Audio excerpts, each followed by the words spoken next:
আমরা পত্রিকার মালিকানা থেকে এডিশনাল ইনস্টিটিউশনাল ইন্ডিভিজুয়াল ইনস্টিটিউশন এবং এম্পাওয়ার্ড হিসেবে আমরা দেখতে চাই, যাতে পত্রিকার যিনি সম্পাদক হবেন তার একটা অভিজ্ঞতা থাকবে মিনিমাম 15 থেকে 20 বছরের, এবং তার ওই যোগ্যতা থাকবে, এবং তিনি এডিটোরিয়াল পলিসি নির্ধারণ করবেন, নট মালিক। এটা হচ্ছে আমাদের স্পষ্ট সুপারিশ। আমরা চাই একটি গণতান্ত্রিক মানবিক সমাজ, যে সমাজে সমস্ত দল এবং মত নিঃসংকোচে তাদের কথা বলতে পারবে, তা অবশ্যই জনগণের পক্ষে। আমরা রঘুশিক্ষা সাবসার্ভিয়েন্ট সাংবাদিকতা চাই না বলেই আজকে আমরা গণমাধ্যম সংস্কার কমিশনের সামনে হাজির হয়েছি। আমরা এখনো দেখছি ফেসবুককে ভুলভাষণের জন্য বিভিন্ন পক্ষ থেকে নানাভাবে কায়দা কানুন করা হচ্ছে। এই কায়দা কানুনের বিরুদ্ধে যদি আপনাদের সুস্পষ্ট অবস্থান না থাকে, তাহলে এই গণমাধ্যম সংস্কার কমিশন নামমাত্র সংস্কার কমিশন কেউ থাকবে, জাতিকে কার্যকর কিছুই উপহার দিতে পারবে। যে নির্যাতন সাংবাদিকদের উপর, আমাদের উপর যে নির্যাতন হয়েছে, পত্রিকা বন্ধ করে দেওয়া হয়েছে, চাকরিচ্যুত করা হয়েছে, সে সম্পর্কে প্রথম আপনাদেরকে তথ্য জানতে হবে। এবং প্রতিবাদের দোষর যেসব সাংবাদিকরা প্রকাশ্যে অপ্রকাশ্যে যারা এই প্রতিবাদের জনগণের বিরুদ্ধে সোচ্চার ছিল, তাদের বিরুদ্ধে আপনাকে সোচ্চার হতে হবে। আর দ্বিতীয়ত, ঢাকা শহর এবং চট্টগ্রামে বা সারা বাংলাদেশের ভুয়া পত্রিকা ছড়াছড়ি, এবং ডিএফপি এবং পিআইডি এবং অন্যান্য গণমাধ্যমকে আপনাদেরকে সৎকার যদি না করে, এবং এই ভুয়া পত্রিকা একজনের নামে 4টা-5টা পত্রিকা আছে, এইসব পত্রিকার ডিক্লারেশন বাতিল করে যারা চাঁদাবাড়িকে, আমি চট্টগ্রামের 2টো পত্রিকা আপনার বলতে নাম বলতে চাই না, কিন্তু এরা এক একটা নিউজ ছাপায়। সেটা হচ্ছে কি, আপনার আগামীকাল নেক্সট প্রতিবেদন ছাপাবো হলে তাদের থেকে টাকা এদের যদি যন্ত্রণায় মানুষ হয়। আপনাদেরকে ঢাকা শহরের ডিএফপি এবং পিআইডি এর মাধ্যমে যারা এসব তদন্ত করে এইসব ভুয়া পত্রিকার ডিক্লারেশন অবিলম্বে বাতিল করলে আমাদের মনে হয় সাংবাদিকতার ক্ষেত্রে নতুন দিগন্ত। আজকের যে বাংলাদেশ, আমাদের শহীদ ওয়াসিম সম্পদের রক্তের উপর দাঁড়িয়ে যে বাংলাদেশ, এখানে তথ্য সংকাশের প্রয়োজন হবে না, এখানে আপনার ফলক সাংবাদিকতার প্রয়োজন হবে না। যেটা ঘটনা সেটাই হবে তথ্য, সেটাই মানুষ জানবে। এই একজন সাংবাদিকের রাজনীতি করতে অপরাধ নেই, কিন্তু যখন সাংবাদিকের দলীয় দুর্বৃত্ত করা করবে, তখন তো তাকে সাংবাদিকতা বলা যায় না। এখন আপনারা আজকে সংস্কার করতে আসছেন, সংস্কার কমিশনের এই মিটিং ডাকছেন, কাদেরকে নিয়ে সংস্কার করবেন? যারা গত 17 বছর দুর্বৃত্ত করা করেছে সাংবাদিকতার নামে, তাদেরকে দাওয়াত দিয়ে এখানে এনে তাদের সামনে আমরা কিভাবে সংস্কারের কথা বলবো? তাহলে আমাকে বলেন, আপনার কারণ গত 17 বছর তারা এখানে আধিপত্য করছে, সব জায়গাতে ইয়ে করছে, এখনো তারা এখানে দাওয়াত পায়, তাহলে আমরা এদের সামনে কিভাবে আমাদের ইয়ে কথা তুলে ধরবো? তারা মামলার আসামি, এখানে যে 24শে জুলাই পর তারা হত্যা মামলার আসামি হয়েছে, ছাত্র জনতার উস্কানির অভিযোগে মামলার আসামি হয়েছে, তারা এখানে কেন দাওয়াত পায়? এখন আমরা চাই আমাদের নিরাপত্তা। আমরা সবাই মাঠে কাজ করছি, আমরা কাজ করতে চাই। যদি আমার সুনির্দিষ্ট কোনো কারো বিরুদ্ধে অভিযোগ থেকে থাকে, সে কারো লেজুভিত্তি করেছে, বা যে বিগত যে স্বৈরাচার সরকারের একদম পা চেপে অন্য সহকর্মীদের ক্ষতি করেছে, অন্য সহকর্মীদের ব্যক্তি কোনো জায়গায় আঘাত করেছে, তাহলে ঠিক আছে, তাদের বিরুদ্ধে ব্যবস্থা নেওয়া হোক। আমরা চাই আমাদের নিরাপত্তা, আমরা সবাই কাজ করতে চাই মিলেমিশে। আমরা তখনকার যে আমাদের মামলাগুলো, এখনো কিন্তু সেই মামলা শেষ হয়নি। আমি এখনো পর্যন্ত সেই 3টা মামলার আসামি, এবং সেই মামলাতে খালাস পাওয়ার পরও কিন্তু মামলাগুলো আবার পুনরায় হাইকোর্ট করে মামলাগুলো আবার চলছে। এখন স্বৈরাচারী প্রধানমন্ত্রী বলেন আর যাই বলেন, শেখ হাসিনার যিনি প্রেস সচিব ছিলেন নাইমুল ইসলাম খান, তার কাগজ, সেই কাগজের 6000ও সার্কুলেশন নাই, কিন্তু 2,99,000 সার্কুলেশন দেখাতে হয়েছে।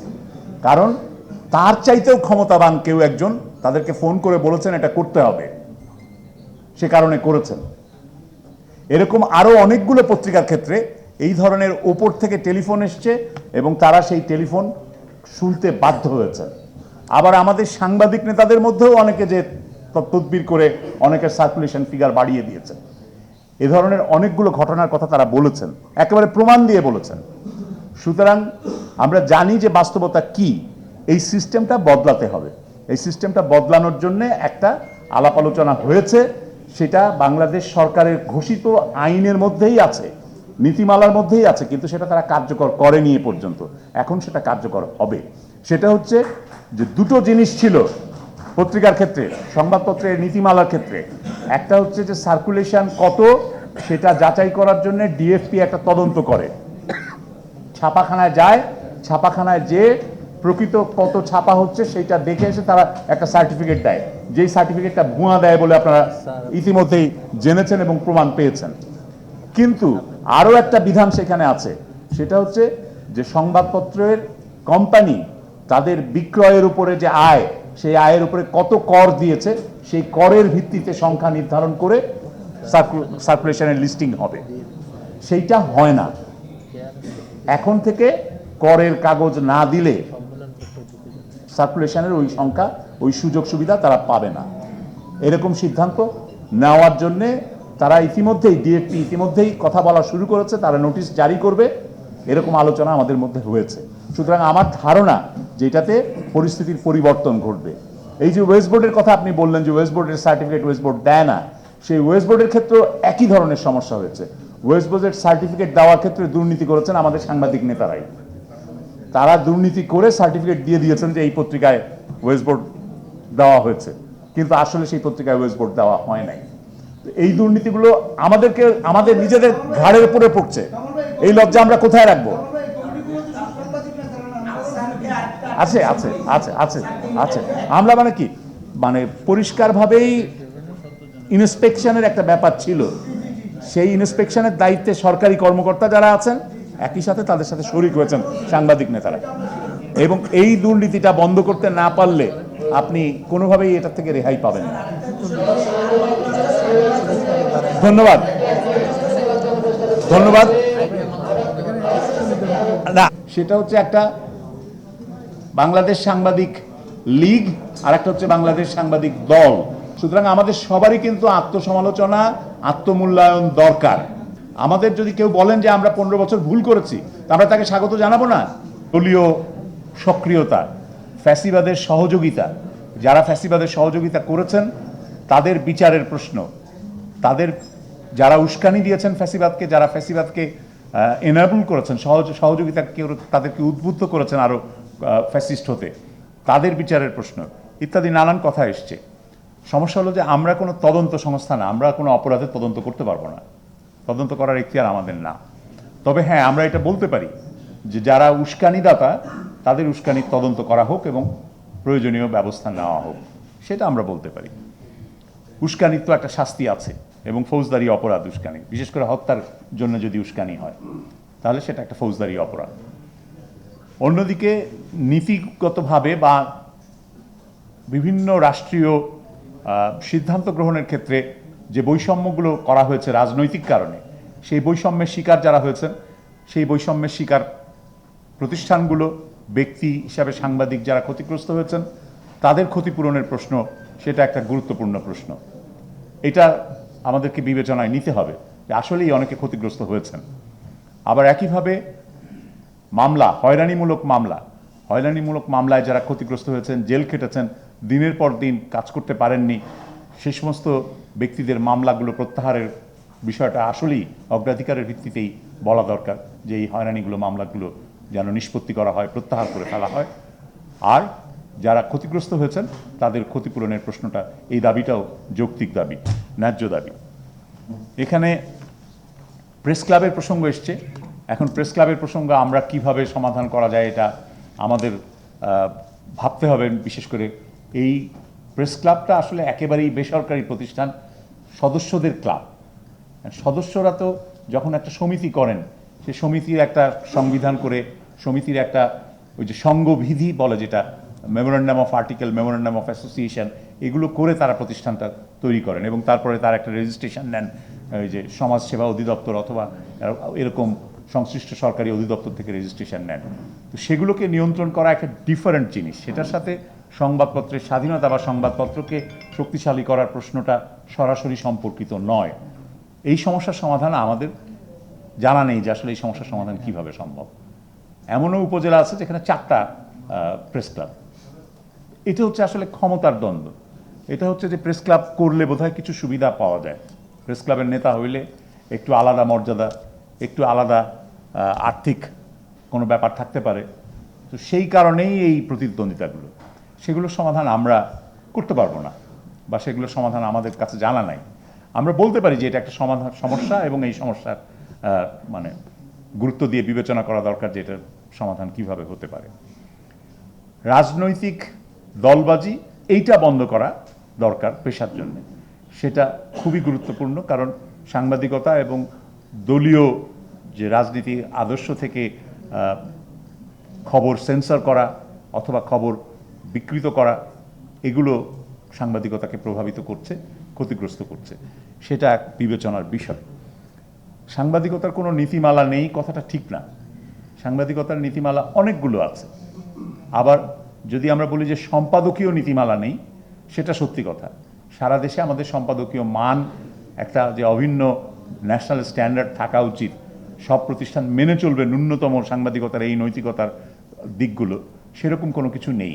সেটার জন্য আমরা সম্পাদক পরিষদকে বলেছি যে আসলে একটা জাতীয় নীতিমালা হওয়া দরকার। আপনারা একটা মান নির্ধারণ করেন যে এই ন্যূনতম মান আমাদের মেনে চলা দরকার। প্রত্যেক যারাই এই পেশায় আছেন, যেই প্রতিষ্ঠানগুলোই সাংবাদিকতার সাথে জড়িত থাকবে, তারা যেন এগুলো মেনে চলে। তো সেটা আমরা আশা করছি যে সম্পাদক পরিষদ সেই উদ্যোগটা নেবেন এবং তারা সেটা করবেন। পত্রপত্রিকার ক্ষেত্রে অনেক নীতিমালা আছে, সমস্যা হচ্ছে যে সরকার সেই নীতিমালাগুলো মানেনি। সরকার মানেনি মানে সরকারের কর্মকর্তারা তারা রাজনৈতিক প্রভাবে অথবা অন্য কোনো কারণে, সেটা দুর্নীতিও হতে পারে, সেগুলো মানেননি, অনুসরণ করেননি। এই যে পত্রিকা প্রকাশের ক্ষেত্রে আপনারা বললেন যে যোগ্যতার প্রশ্ন, পেশাদার সাংবাদিকের সম্পাদক হওয়ার প্রশ্ন, এগুলো কিন্তু নীতিমালায় আছে, সংবাদপত্র সংক্রান্ত নীতিমালায় আছে যে 8 পাতার একটা পত্রিকা বের করতে গেলে সেই পত্রিকায় সম্পাদক হবেন অন্তত 5 বছরের যোগ্যতা সম্পন্ন, 5 বছরের অভিজ্ঞতা সম্পন্ন, সাংবাদিকতায় 5 বছরের অভিজ্ঞতা সম্পন্ন ব্যক্তি। কিন্তু আপনারাই বলছেন যে উত্তরাধিকার সূত্রে ভাইকে সম্পাদক বানিয়ে দিল অথবা পুত্রকে সম্পাদক বানিয়ে দিল, যার কোনো সাংবাদিকতার অভিজ্ঞতা নেই। সেটা আবার সরকার গ্রহণ করছে। ডিক্লারেশন তো চেঞ্জ করতে হয়, যখন সম্পাদকের নাম পরিবর্তন হয়, প্রকাশকের নাম পরিবর্তন হয়, তখন তো ডিক্লারেশন চেঞ্জ করতে হয়। সেই ডিক্লারেশন চেঞ্জ করা, সেটা সরকারের কর্মকর্তারা গ্রহণ করছেন। কেন করছেন? রাজনৈতিক প্রভাব অথবা অন্য কোনো কিছু। নীতি থাকলেও নীতি কার্যকর হচ্ছে না, এইটা আমাদের বড় সমস্যা। এরকম ডিএফপির যে লিস্টিংয়ের প্রশ্ন, সেটাও কিন্তু নীতি আছে সরকারের। আমি আগেই বলেছি যে সরকার একটা দিকেই সরকারি ব্যবস্থাটা ছিল, সেটা হলো যে পরিদর্শন ব্যবস্থা।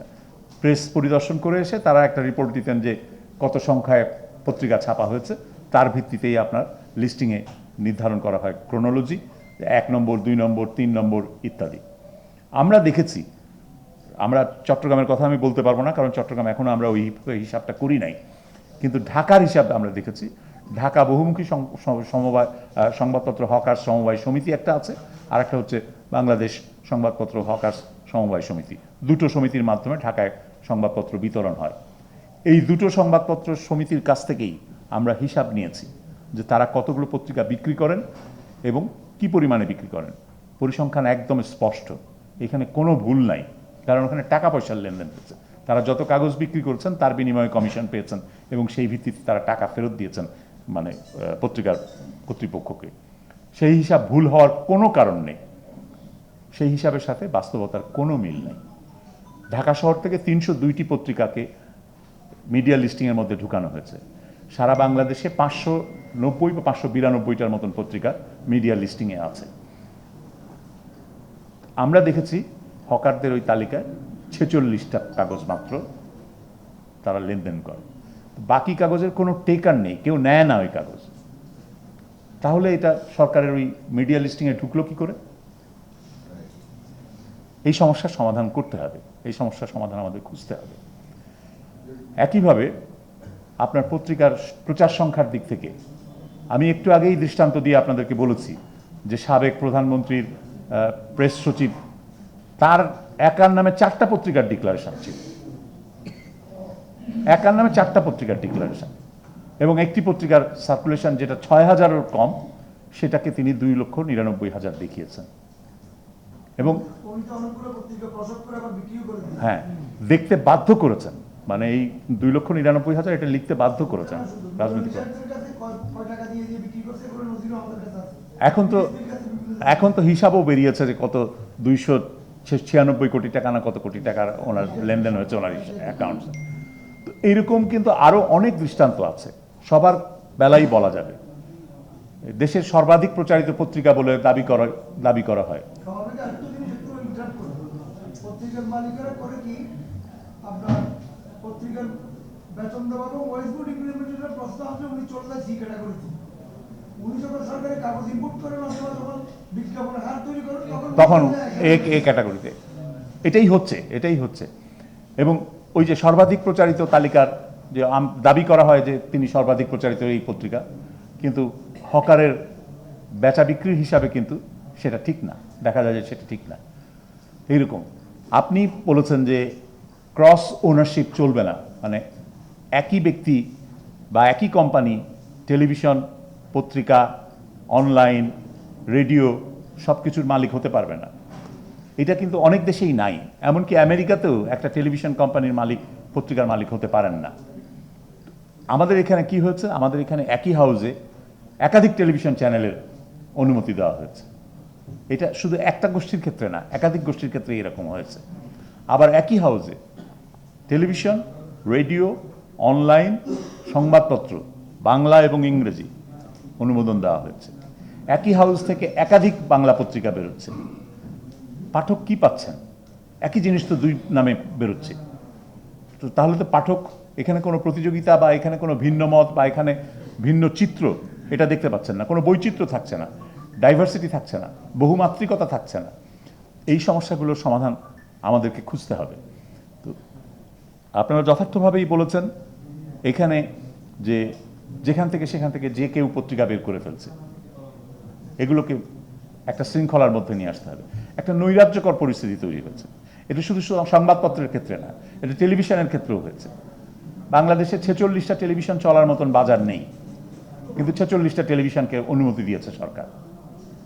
এটা তো গ্রহণযোগ্য হতে পারে না। এবং এই টেলিভিশন কেন্দ্রগুলোর যেহেতু বাজার নেই, সেই কারণে তারা আয়ও করতে পারে না, আবার ওই তখন নিয়োগ দেয় বিনা বেতনে, কার্ডের ব্যবসায় চলে যায়। এগুলো একটা দুষ্টচক্র তৈরি হয়েছে। এই দুষ্টচক্র ভাঙতে হবে। এই দুষ্টচক্র ভেঙে এখানে একটা শৃঙ্খলা আনতে হবে, একটা নিয়ম আনতে হবে। আমি আপনাদের যে বক্তব্য শুনলাম, সেই বক্তব্যে খুব জোরালোভাবে একটা বক্তব্য এসছে শুনলাম, যে ওয়েস্ট বোর্ডের বদলে বরং ন্যূনতম বেতন নির্ধারণ করা হোক।